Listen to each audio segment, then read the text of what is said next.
Configuring FlapGuard. So a flapping port is a port that changes status rapidly from up to down. And a flapping port can create instability in protocols such as the STP or spanning tree protocol. And if a port is flapping, spanning tree must continually recalculate the role for each port. And FlapGuard also prevents unwanted access to physical ports. FlapGuard detects how many times a port changes status during a specified number of seconds, and the system shuts down the port if necessary. And we can manually reset the port and restore it to the active state, which is what we are going to be doing in this. We are going to be configuring FlapGuard, and then I'm going to show you how I'm basically going to do an up and down until FlapGuard goes activated and it disables the port. We are going to see the status of the port, and then we are going to reset that port so we can connect to it again. And FlapGuard detects how many times a port changes status during a specified number of seconds, and the system shuts down the port if necessary, just like I said. And you can manually reset the port and restore it to the active state. FlapGuard is configured and enabled on each port through the switch controller, and the default setting is disabled, so it is disabled by default. And the flap rate counts how many times a port changes status during a specified number of seconds. The range is from 1 to 30 with a default setting of 5.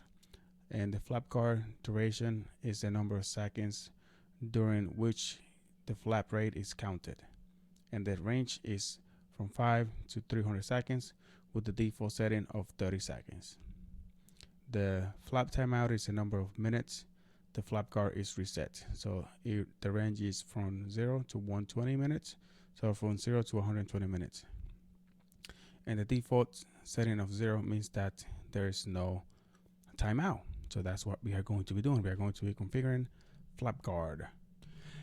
And for this, I'm going to be using the CLI. So let's go ahead and go to the CLI. And again, we are going to go to config, switch controller, manage switch. And we are going to edit the switcher 1, right? And we're going to config ports, and we are going to edit port 4, which is the port where I am connected right now. And the first thing that I want to do is set the FlapGuard to enable, right? And now we're going to set the flap rate. So basically, this is saying how many times does the port needs to go up and down before it triggers. I'm just going to set it to 3, so I only have to unplug it, like 3 or 4 times, and that way it's going to activate. And set the flap duration. So within how many seconds does it need to go up and down 3 times? And I'm just going to say like 100 seconds, so it gives me time to unplug it and plug it back in. And then we're going to set the flap duration, or the flap timeout. So the timeout is in minutes. This one is in seconds, and this one is going to be minutes. So for how long am I going to have this port in timeout? So how long am I going to have this port disabled for?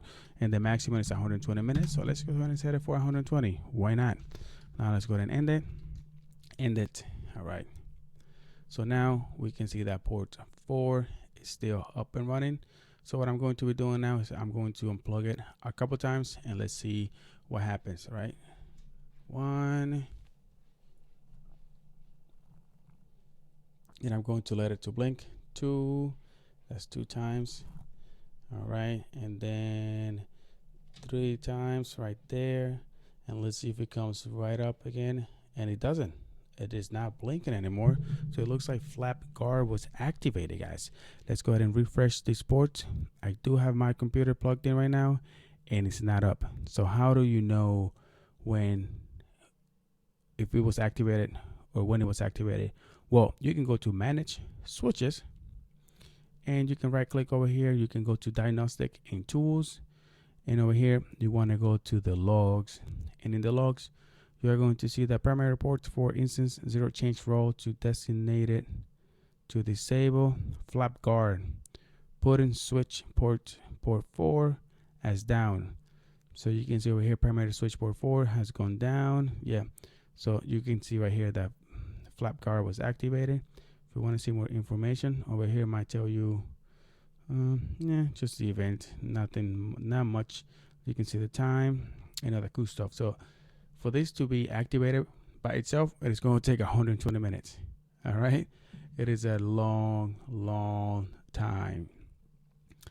But if you want to also see like display information about the flap guard, what you could do is you can go into here and you can do like a diagnose, switch controller, switch info, flapguard-status, and then you want to specify the serial number of the switch where you want to see. And over here you can see that the state of the flapguard status for this switch, you can see that port 4 was enabled, it was triggered. You can see the status that it was triggered. You can see how long it's going to take, 120. You can see the flap rate, flap duration, and you can see the last event right here. So it is going to take 120 minutes, and that is just too long. So how do we reset this port? Well, the only way to reset this port basically is by going into the CLI and do a reset on that port. You cannot do, if you do like the status here, you go disable and you go back again and enable it. This does not work at all. I have tried this and it does not work. You have to go into the CLI and you have to do an execute switch controller flapguard reset, and in here you need to specify the serial number of the switch, which is this guy right here, right? And then you need to say the port number as well. So port 4, press enter. That is going to be resetting port 4, and I still don't see my port blinking, and now it is blinking. Now if we go ahead and go to port 4, it's still not up. Do another one, and now it is up. Look at that, looking beautiful. So now if we go see the status, diagnose, switch controller, switch info, flapguard status, you can see right here that it's still saying enable for some reason, but it shouldn't be enabled. You can also even, I think you can even do port 4 to just see the port 4. No, you cannot. Oh, I thought you could. All right, press enter. It's still saying that the status of the flapguard is enabled, but I did do a reset, and now I'm up and running. You can see right here that it's also green. So guys, this is it for this video. Oh, wait, before we do that, let's go ahead and I'm just going to show you what you need to do if you need to disable this flapguard before you go crazy. And the only thing that you need to do here is that you can go to config ports and then edit port 4, and all you have to do is set flapguard to disable. There we go, and then end, and let's see the status. See if the status changed after this. Yep, and now it is not enabled, right? Oh, I should have checked the status. What was the status before? Oh yeah, it was enabled, but it wasn't just trigger. Okay, so the status just changes to from trigger, then we reset it, right? We reset it, and then it goes, the trigger goes away. All right, that's what I missed. Okay, so yeah guys, now I can say that this is all for this video, guys. Thank you guys for watching like always, and of course I will see you in the next one. Bye bye.